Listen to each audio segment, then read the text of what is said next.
तुम्ही पाहत आहात MCN न्यूज मराठी।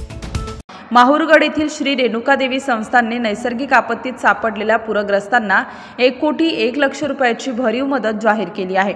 इतर धार्मिक व सामाजिक संस्थांनी सुद्धा तशीच सहायता करावी असे आवाहन जिल्हाधिकारी राहुल कर्डिले यांनी मंगळवार दिनांक 30 सप्टेंबर रोजी दुपारी 1 वाजता शासकीय विश्रामगृहाच्या सभागृहात पार पडलेल्या पत्रकार परिषदेतून केले।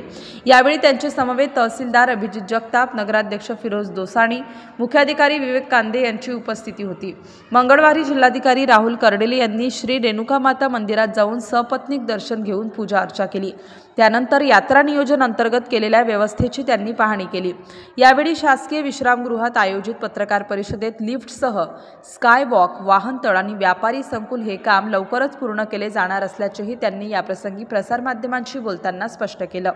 MCN न्यूज मराठीकरिता गोपाल चव्हाण, माहूर।